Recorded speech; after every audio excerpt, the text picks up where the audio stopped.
कहानी की शुरुआत में हम एक पागल साइंटिस्ट के किए हुए कुछ खौफनाक एक्सपेरिमेंट्स देखते हैं, जहां ये दिखाया जाता है कि इंसानों की ताकत को कैसे और बढ़ाया जा सकता है और यही एडवांस्ड इंसान आगे चलकर सुपर हीरोज की एक नई पीढ़ी तैयार करेंगे। वो क्या करने वाले हैं ये आपको आगे पता चल ही जाएगा। असल में ये घटना 1940 की थी। इसके बाद कहानी सीधे 80 साल आगे यानी 2020 में पहुंच जाती है, जहां हम देखते हैं कि कुछ सोल्जर्स अपने बनाए हुए हाईटेक हथियारों का टेस्ट कर रहे थे। यहाँ उन्होंने कुछ ऐसे रोबोटिक आर्म्स बनाए थे जो पूरी तरह हथियारों से लैस थे। इनमें अलग अलग तरह के rocket launcher, bullets, electromagnetic pulse, shifting, suspension समेत कई मॉडर्न टेक्नोलॉजीज का इस्तेमाल किया गया था। ये अपने टारगेट को ऑटोमेटिकली लॉक कर दूर से भी परफेक्ट निशाना लगा सकते थे, लेकिन अचानक इनके सिस्टम में कोई दिक्कत आ गई और वो रोबोटिक आर्म्स उनकी कमांड मानना बंद कर देते हैं। हालात इतने खराब हो जाते हैं कि पूरी आर्मी को अपने बड़े बड़े टैंक लेकर मैदान में उतरना पड़ता है। लेकिन तभी हम देखते हैं कि वो रोबोटिक आर्म्स उन टैंक्स को भी तबाह कर देते हैं और साथ मौजूद सभी सोल्जर्स को भी मार डालते हैं। और इन सब के पीछे था अजगर जुराट, जिसने अपने इलेक्ट्रोमैग्नेटिक पल्स सिस्टम की मदद से उन सभी रोबोटिक आर्म्स को अपने कंट्रोल में ले लिया था। इसके बाद सीन मॉस्को की एक हाई लेवल मीटिंग पर चला जाता है, जहाँ शहर के बड़े बड़े सैन्य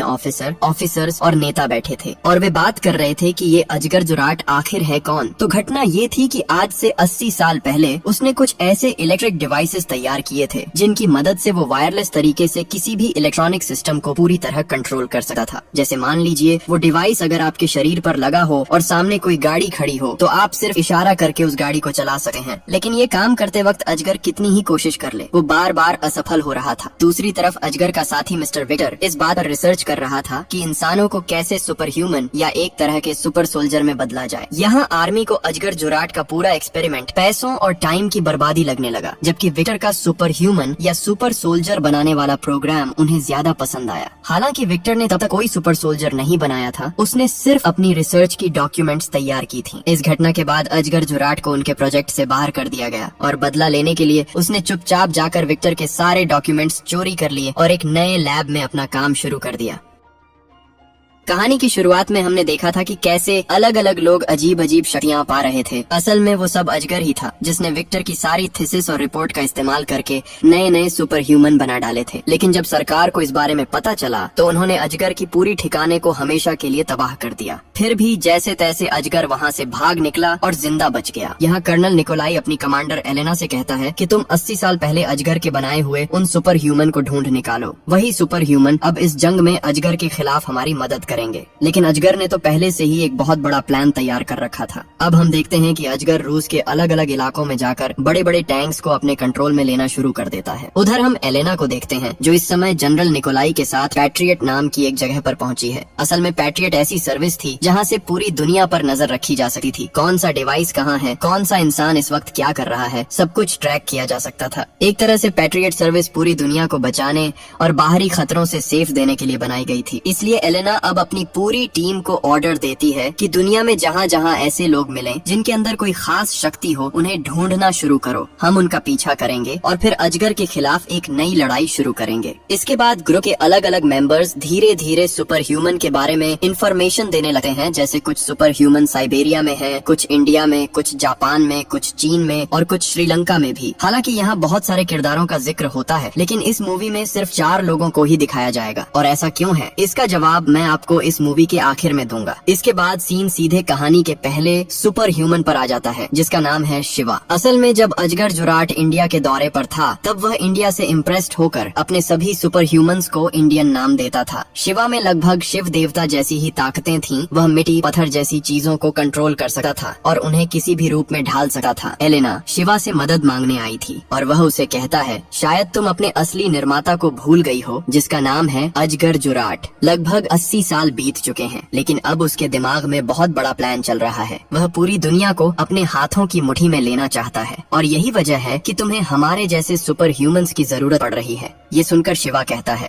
वैसे भी इतने सालों से जीने का कोई मकसद नहीं था, अच्छा हुआ तुमने मुझे एक नया उद्देश्य दे दिया। इसके बाद सीन कहानी के दूसरे सुपर ह्यूमन पर चला जाता है जिसका नाम है खान। उसकी पीठ पर 2 लंबी तलवारें बंधी होती हैं। खान की सुपर पावर ये थी कि वह फ्लैश की तरह रोशनी की रफ्तार से दौड़ सकता था और दुश्मनों को पलक झपकते ही ही खत्म कर सकता था। वह एक वार में कार को भी 2 हिस्सों में काट देता है और गोलियां चलने से पहले पोजीशन बदलकर किसी को भी चीर सकता है। सच कहूँ तो चारों हीरोज में मुझे खान की पावर सबसे ज्यादा पसंद आती है। अब आगे बढ़ते हैं। तीसरे सुपर ह्यूमन को साइबेरिया के एक जंगल में दिखाया जाता है। वह पहले एक साइंटिस्ट था। जब सोल्जर्स उसे पकड़ने उसके लैब में पहुंचते हैं तब तक वह खुद को एक दवा इंजेक्ट कर लेता है और एक विशाल भालू के शरीर में बदल जाता है, जिसे एक तरह से वॉर बियर भी कहा जा सकता है। उस भालू के रूप में आते ही वह पल भर में सभी सैनिकों की ऐसी हालत कर देता है कि कोई उसके सामने टिक नहीं पाता। और यहाँ इस भाई का नाम रखा गया था भोला। इसके बाद आता है चौथे सुपर ह्यूमन का नंबर गंगा। जब अजगर बनारस घूमने आया था तब इंडिया की गंगा नदी की पवित्रता देकर उसने अपनी बनाई हुई इस लड़की का नाम गंगा रख दिया था। गंगा की सुपर पावर यह थी कि पानी में उतरते ही वह पूरी तरह अदृश्य हो जाती थी। अब गंगा को मनाने के लिए बाकी तीनों खान, भोला और शिवा वहाँ पहुँच जाते हैं। यहाँ इन सब के बीच एक अच्छी खासी लड़ाई भी होती है और इस लड़ाई की वजह ये थी कि 80 साल पहले जो बड़ा धमाका हुआ था उसमें गंगा की याददाश्त चली गई थी, इसलिए वह इन तीनों में से किसी को भी पहचान नहीं पा रही थी। लेकिन जब तीनों उसे समझाते हैं कि देखो हम सब एक हैं और जिसने हमें बनाया है वही अब पूरी दुनिया में तबाही मचा रहा है, इसलिए हमें तुम्हारी जरूरत है क्योंकि हम सब मिलकर ही अजगर को रोक सकते हैं, तब गंगा मान जाती है। इसी बीच हम देखते हैं कि अजगर अपने पुराने लैब में वापस आ चुका है। वह उस लैब को फिर से नया बनाता है और अब वह अपने कई क्लोन सोल्जर्स तैयार करना शुरू कर देता है, ऐसे सोल्जर्स जिन्हें हराना आम इंसानों के लिए लगभग नामुमकिन था। उधर पैट्रियट सर्विस के अंदर हम सभी सुपर ह्यूमंस को देखते हैं जो आपस में बात कर रहे थे कि आखिर वे अजगर को कैसे हराएंगे, क्योंकि अजगर उनकी सारी ताकतें, कमजोरियां और लड़ाई की हर रणनीति को बखूबी जानता था। तब एलेना उन्हें कहती है तुम चारों अकेले नहीं हो, हम भी अपनी टीम के साथ तुम्हारे साथ हैं। अगर कहीं कोई दिक्कत आती है तो हमारी सोल्जर बैकअप देने पहुंच जाएगी, तुम बस आगे बढ़ो, हम तुम्हारे पीछे खड़े हैं। ठीक अभी निकोलाई के जरिए उन्हें खबर मिलती है कि इस वक्त रूस के साउथ स्ट्रीट 15 इलाके में अजगर की लोकेशन मिल गई है, इसीलिए वह उन्हें तुरंत वहां पहुंचने का ऑर्डर देता है। खबर मिलते ही ये चारों तेजी से वहां पहुंच जाते हैं और अब हर कोई अपनी अपनी शक्ति दिखाना शुरू करता है। सबसे पहले गंगा बारिश में घुसते ही इनविजिबल हो जाती है। फिर भोला जो एक वॉर बियर में बदल सकता था तुरंत एक विशाल भालू का रूप ले लेता है और हमारा खान तूफान की रफ्तार से गोलियों को चकमा देता हुआ एक एक करके दुश्मनों को काटना शुरू कर देता है। यहाँ बता दूं कि जिन सोल्जर से वे लड़ रहे थे वे सब अजगर के बनाए हुए क्लोन सोल्जर्स थे जो आम इंसानों से कहीं ज्यादा ताकतवर थे। उधर शिवा जमीन पर पड़े सभी पत्थरों को इकट्ठा करके दुश्मनों की तरफ फेंका जाता है। कुल मिलाकर लड़ाई काफी तगड़ी चल रही थी, लेकिन अचानक ही सब गड़बड़ हो जाता है। लिक्विड नाइट्रोजन का इस्तेमाल करके गंगा को जमाकर फ्रीज कर दिया जाता है और स्टेनलेस स्टील की जाल से भोला को कैद कर लिया जाता है। तेज रफ्तार वाले खान को बेहोशी का इंजेक्शन देकर कमजोर कर दिया जाता है। उधर शिवा से लड़ने के लिए खुद अजगर मैदान में उतरता है और दोनों के बीच जोरदार लड़ाई छिड़ जाती है। लेकिन अजीब बात ये कि पत्थर फेंकते रहने के बाद भी अजगर पर कोई असर नहीं होता। फिर अजगर अपने हाथ के शॉक वेव से शिवा के पेट पर इतनी जोरदार चोट करता है कि उसकी रीढ़ की हड्डी टूट जाती है और इसी के साथ शिवा की कहानी यहीं खत्म हो जाती है। अब हम देखते हैं कि अजगर ने 3 हीरोज गंगा, भोला और खान को कैद कर लिया है, लेकिन वहाँ शिवा नहीं था क्योंकि वह पहले ही घायल हो चुका था। इस समय वे सब एक ऐसे मैग्नेटिक फील्ड के अंदर फंसे थे जहाँ से निकल पाना बिल्कुल इम्पॉसिबल था। अजगर कहता है कि अगर मेरा इरादा तुम्हें मारने का होता तो मैं बहुत पहले ही तुम्हें ढूंढ कर खत्म कर देता, लेकिन मुझे तुम्हारी शक्तियों की जरूरत है। मैंने जो नए क्लोन सोल्जर्स बनाए हैं उनमें मैं तुम्हारी कुछ ताकतें इम्प्लांट करना चाहता हूँ, लेकिन तीनों साफ मना कर देते हैं कि वह उनकी शक्ति नहीं ले सका। तब अजगर कहता है कोई बात नहीं, अगर तुम अपनी ताकत नहीं दोगे तो भी चलेगा, क्योंकि मेरे पास इससे भी बड़ा प्लान है।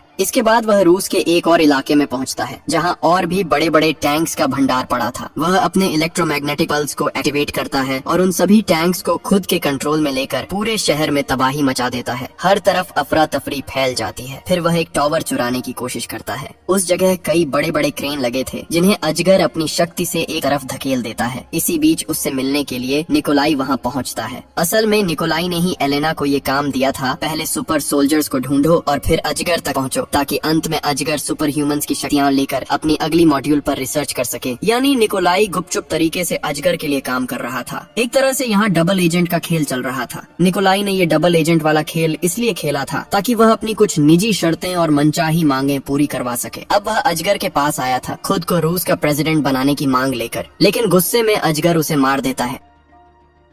इसके बाद हम क्रैकन टावर को देखते हैं, जिसकी जरूरत अजगर को अपनी अगली बड़ी मिशन के लिए थी। वह उस टावर को चुरा ले जाता है। इसी बीच हम एलेना को देखते हैं, जो इस समय शिवा के पास पहुंची है। चूंकि शिवा की रीढ़ टूट चुकी थी, उसकी सारी शक्तियाँ चली गई थीं और वह अब एक सिंपल इंसान बन चुका था। यहाँ वह एलेना को अपने कुछ पुराने किस्से बताना शुरू करता है, कैसे उसने अपनी बेटी को अपने हाथों से बड़ा किया, स्कूल और कॉलेज भेजा, शादी देखी, फिर उसके बच्चों को बड़ा होते देखा और अंत में अपनी बेटी को अपने हाथों से दफनाया। असल में अजगर ने जितने भी सुपर ह्यूमंस बनाए थे वे सब अमर थे, यानी उम्र के कारण वे कभी नहीं मर सकते थे। हालांकि अगर गोली लग जाए या शरीर में कोई गंभीर चोट लगे तो उनकी मौत हो सकती थी। कहा जा सकता है कि उनके शरीर में एक एंटी एजिंग सिस्टम काम कर रहा था। इसी वजह से 80 साल पहले बनाए जाने के बावजूद उनकी उम्र कभी नहीं बढ़ी। अब एलेना मदद के लिए सीधे विक्टर के पास जाती है। विक्टर वही व्यक्ति था जिसने सुपर ह्यूमंस पर पहली रिसर्च शुरू की थी और अजगर ने उसके सभी डेटा चुराकर इन सुपर ह्यूमंस को बनाया था। चूंकि यह पूरा रिसर्च विक्टर के पास था, उसने एक ऐसा इंजेक्शन तैयार किया जिससे शिवा अपनी सभी शक्तियाँ वापस पा लेता है। इधर बाकी बचे सोल्जर अजगर के साथ मिलकर उनके अगले मॉड्यूल पर काम करना शुरू कर देते हैं और दूसरी तरफ पीछे से एलेना आकर बाकी तीनों गंगा, खान और भोला को छुड़ा ले जाती है। इसके बाद शुरू होता है इस पूरी फिल्म का सबसे पसंदीदा हिस्सा। यहाँ एलेना उनकी शक्तियाँ और बढ़ाने के लिए हर किसी को अलग अलग हथियार देती है। खान को एक नया शॉट दिया जाता है जो पहले से कहीं ज्यादा सेफ था। गंगा को एक ऐसा सूट दिया जाता है जिसमें एक खास डिवाइस लगा था जो उसे बिना पानी की मदद के भी इनविजिबल कर सकता था। और हमारे भोला भाई को मिलती है एक ऑटोमेटिक मशीन गन जिसे वह हाथ से भी कंट्रोल कर सकता था। लेकिन मजेदार बात यह थी कि जब भोला अपनी फाइनल पावर स्टेज में पहुंचता, यानी जब वह पूरी तरह भालू बन जाता, तब यह मशीन गन खुद ब खुद फोकस करती और फायर करती। यानी भोला जिस दिशा में देखता, गोलियां भी उसी दिशा में चलती। इसके बाद इन सभी की ट्रेनिंग बहुत जबरदस्त तरीके से शुरू होती है। हर कोई अपने अपने सूट के साथ पूरी ताकत लगाकर दुश्मनों को खत्म करने की प्रैक्टिस करता है। आखिरकार वे अपने मिशन में कामयाब भी हो जाते हैं। उधर हमारी अजगर जुरेड भाई साहब उस क्रैकन टावर को चुराकर शहर के बीचों बीच बड़े बड़े बिल्डिंग्स के साथ बांधकर बहुत ऊंचाई पर लटका देता है। आमतौर पर इस टावर की ऊंचाई 500 मीटर थी, लेकिन उसने इसे हवा में उठाकर और 300 मीटर ऊपर बांध दिया, जिससे इसकी कुल ऊंचाई करीब 800 मीटर हो गई। और इस ऊंचाई से 1960 में छोड़े गए एक पुराने सैटेलाइट के साथ सीधा कनेक्शन किया जा सकता था, जो एक एटॉमिक रेंज तैयार कर सकता था। असल में यह एटॉमिक रेंज कुछ कुछ न्यूक्लियर बॉम्ब जैसा ही था, लेकिन फर्क ये, न्यूक्लियर बॉम्ब सिर्फ एक शहर को तबाह कर सकता है, जबकि यह एटॉमिक रेंज अंतरिक्ष से पूरा का पूरा देश मिटा सकता था। और अगर यह ताकत अजगर के हाथ लग जाती तो वह पूरी दुनिया पर अपना कंट्रोल जमा सकता था। इसीलिए हमारे हीरो वहाँ पहुँचते हैं। वे चुपचाप जाकर उस मॉड्यूल 2 डिवाइस को नष्ट करना चाहते हैं जो क्रैकन टावर पर लगाया गया था। फिर सब अलग अलग जगहों पर फैल जाते हैं। बेसमेंट में घुसते ही जबरदस्त लड़ाई शुरू हो जाती है। पार्किंग लॉट में हमारे भोला भाई अपनी मशीन गन लेकर पहुँचते हैं और ऊपर से खान साहब आसमान से उतरकर दुश्मनों की पूरी रस्सी काट देते हैं, ताकि बाकी दोस्त उसी रस्सी को पकड़कर ऊपर चढ़कर मॉड्यूल तक पहुंच सके। उधर विक्टर, जो अजगर को हराने का तरीका खोज रहा था, उसी समय अजगर उसे इलेक्ट्रिक शॉक दे देता है, जिससे वह लगभग मौत के किनारे पहुंच जाता है। पर तभी एलेना विक्टर तक पहुंचती है और विक्टर उसे बताता है अगर ये चारों सुपर ह्यूमन अपनी शक्तियों को पूरी तरह एकजुट कर दें तो उनसे बड़ी कोई ताकत हो ही नहीं सकती। लेकिन इस संयुक्त शक्ति का सही तरीके से इस्तेमाल करना बेहद जरूरी है, वरना वे खुद भी मर सकते हैं। अब हमारे हीरो मॉड्यूल 2 तक तो पहुंच जाते हैं, लेकिन इसे बंद करने के लिए उन्हें एक बड़ा धमाका करना पड़ता जो उनकी जान भी ले सकता था। तभी गंगा आगे बढ़कर कहता है मेरे ऊपर टेम्परेचर का कोई असर नहीं होता, चाहे जितना गर्म हो चाहे जितना ठंडा, मैं हर टेम्परेचर सह सकता हूँ। और वो सीधे हाथों से मॉड्यूल 2 के जलते हुए गर्म रॉड को पकड़ लेता है, जिससे क्रैकन टावर के ऊपर लगा सेफ्टी शील्ड बंद हो जाता है। इसके बाद चारों मिलकर अजगर से लड़ाई के लिए आगे बढ़ते हैं, लेकिन अजगर इतना ज्यादा ताकतवर था कि सुपर ह्यूमन सूट होने के बाद भी वह उन्हें बुरी तरह हरा देता है, उनकी हालत खराब कर देता है। अब उनके पास सिर्फ एक ही रास्ता था, जिंदा रहते हुए वहाँ से किसी तरह भाग जाना। उनके पास ऊपर उड़ता हुआ एक प्लेन था जिससे लटकर वे बच सकते थे। तो खान तुरंत अपनी तेज छुरी की मदद से